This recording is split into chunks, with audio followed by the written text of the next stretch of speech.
You ask Tiger to solve. This deals with linear equations with one unknown. The final result is y equals 8. Let's solve it step by step. Simplify the expression. Expand the parentheses. Multiply the coefficients. Simplify the arithmetic. Group all constants on the right side of the equation. Subtract 18 from both sides. Simplify the arithmetic.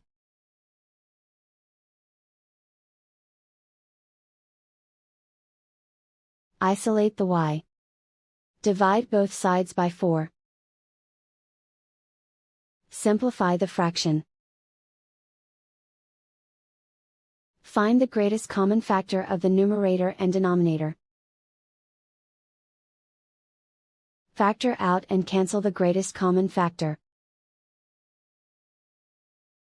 And so the final result is y equals 8.